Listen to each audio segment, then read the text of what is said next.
Hey you all, Morten Aastad here with another video.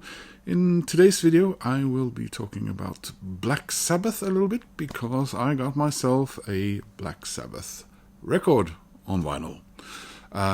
For those of you who have seen some of my videos relating to Black Sabbath earlier, I do have all of Black Sabbath's studio albums on CD, and I'm very sort of gradually buying Black Sabbath on vinyl, a little bit here, a little bit there. I used to have some Black Sabbath back in my teens on vinyl, but those were among the bunch that got stolen down in Denmark years ago. So for Christmas this year I got a couple of gift cards, and I went away in January and got back in February after going up to a place called Helgelandsmoen. And so my friends Annema and Charlotte gave me a gift card, and I just used that on a 25th anniversary edition of an Aha album.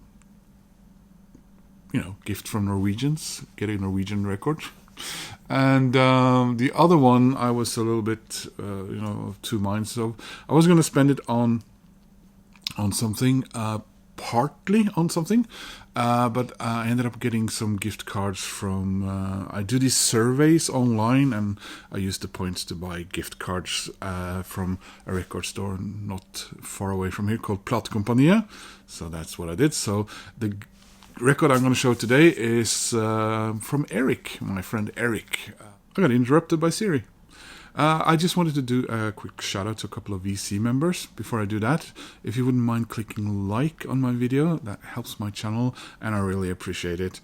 I wanted to shout out to Mark over at Twanger's Turntable, because I love having those comments and communications with him, and I enjoy his little heavy metal shorts. Those and another splendid heavy metal shorts creator is of course JC. JC suddenly here and there will give me a really great video, Morten, shout out, and I really appreciate those. So Mark and JC, thanks for your comments and support, and I love your videos, guys. Black Sabbath. They, of course, we all know the story about Ozzy Osbourne being asked to leave and then being replaced by Ronnie James Dio, and I very recently got that first album from that iteration of Black Sabbath on vinyl, and I've enjoyed that.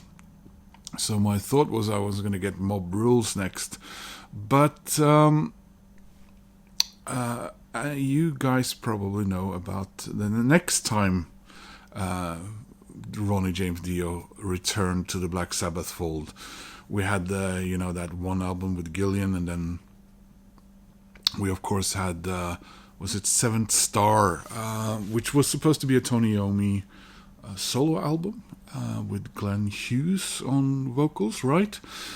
And that all fractured into something, and then of course the record companies demanded that the record have the word Black Sabbath on the cover, and then we got those Tony Martin albums, which I have also shown because I got a box set, and I got the Eternal Idol on Record Store Day back in last year, April one, right? Yeah. And then I guess neither Tony Iommi nor Ronnie James Dio were particularly happy about how things were going in their respective camps.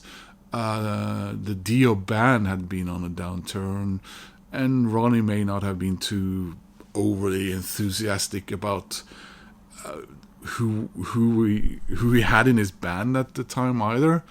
So some sort of chance meeting, I think Geezer Butler and Ronnie James Dio's wives, who were also their managers, respective managers, got those two together and started had a chat and talk, and a lot of stubborn, pig-headed men needing women to solve things for them. And the result was that I don't know if Martin was told he was out or just oh no, we're recording with Ronnie James Dio now. So they got together and started to record, and initial songs were actually recorded in demo with Cozy Powell on drums.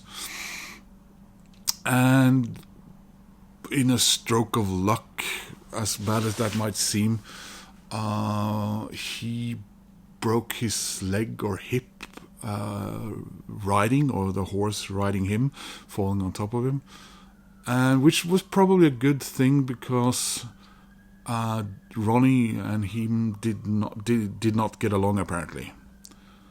And then I think they wanted maybe to get Simon Wright in, but someone didn't think that was a good idea, so they got, and maybe that was also a bit to appease Dio, pun intended, they got Vinny Appice, and they started recording properly. But I think also this recording process was not necessarily the best, and I think what everyone sort of in hindsight agrees on is that Ronnie James Dio was not a happy person with his life or the way the world was going at the time. Like he said, he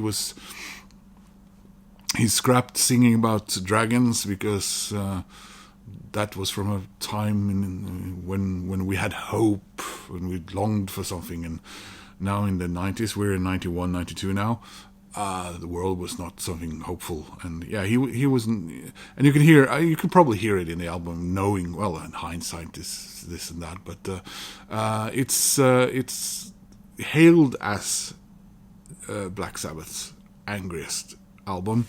And the album is, of course, Dehumanizer. I have to admit that when I saw this back in the day in a CD, I didn't know Ronnie James Dio was back in Black Sabbath at that time, and I thought, wow, they really have, what's going on with them? But years later, when I understood a bit more and I got a secondhand CD of this, I thought, oh, this is, wow. And I didn't know Ronnie James Dio had another stint with Black Sabbath. So not overly. I like the colors and the thematic here of the vinyl art, but I don't really think it's not the best art, is it? Yeah, well, it's a bit of a Terminator knockoff, which is, I suppose, timely for the subject matter of this record. So it says, so one of the reasons was that this was actually reduced in, because this usually costs around $70 when I see it in a record store, or even 75, I think. But there's a lot of February sales and things going on at Platekompaniet, so it had been reduced to about $50, and that I got the gift card covered that. So a 2 LP expanded deluxe edition, 180 gram vinyl, featuring Tony Iommi, Ronnie James Dio, Geezer Butler, and Vinny Appice. Bonus LP features rare 1992 live versions of Children of the Sea, Die Young, and Neon Nights. Oh, that's very nice. Yeah, so let's get this thing open then.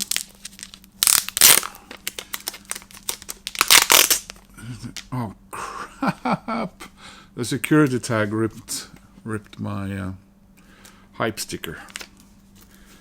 Well, thanks a lot for that.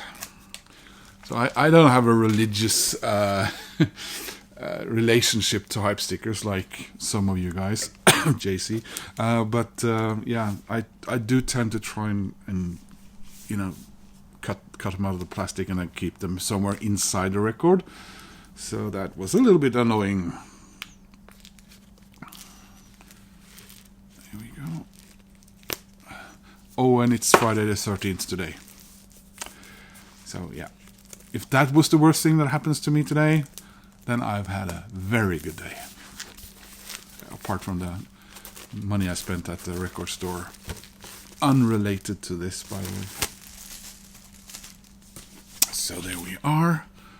Without the old shrink wrap. And the band at the time. So I need to get Mob Rules, and I need to get, the Devil Heaven and Hell project thing, which is essentially a Black Sabbath album. And I'll have all of, because I now have all of the Dio albums as well. You've seen me probably open up a box set of that. A little bit strange. We've got 2 photos with one person changing his facial expression a little bit and shirt, and then we have lots of reading material. And let's look at the record. It's records. It's a nicer inner sleeves. Black vinyl. And one side is from the album cover. And one side is the information.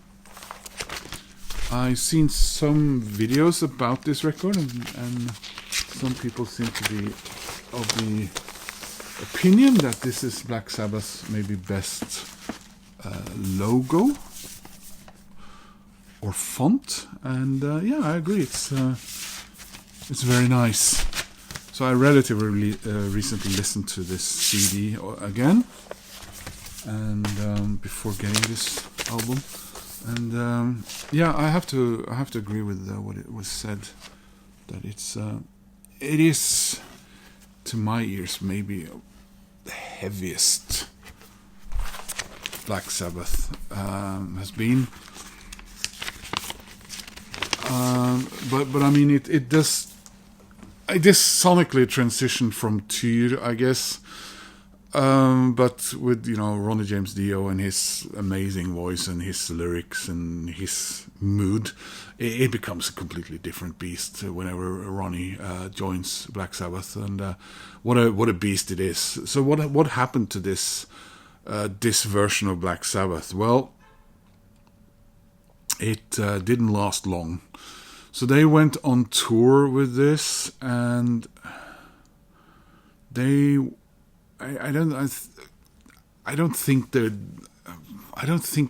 don't get the expression that there was a merry bunch of men who went on tour, and they were playing a festival at a place called, was it Costa Verde? And they had to play Second Banana to Ozzy Osbourne, as in go on before him. And Ronnie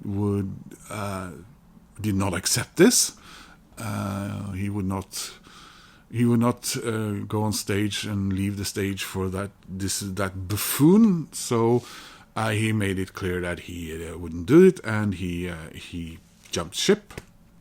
So for that concert, they actually got Rob Halford with Ronnie's blessing to sing instead of him, and they said something about the original 4 getting back together on stage for the second day or something, and then Tony Martin came back, and of course that didn't take long before Vinny then also jumped ship. I do think he completed the tour, and then for the recording of the next album with Tony Martin being back, Geezer also left. So basically you're back to you're back to scratch, or the beginning of the previous iteration of the beginning of the try and keep up with the the man. What is it? God, is the word I'm looking for? Mannskap in English. Yeah, the crewing of Black Sabbath. That's a tough one. So anyway, guys, really happy to have this on vinyl. I found that listening to Black Sabbath over these past couple of years, now that I've gotten more and more on vinyl, and discovering Tony Martin Black Sabbath, which I only had one record of from before, has been a really great experience. So when sort of all these what Ronnie's gotten, I'll probably dive in and get the last Ozzy Osbournes I'm missing, which is all but 2. So guys, thanks for watching. Please click like, it helps my channel. If you want to subscribe, well, it makes me happy. Bye bye.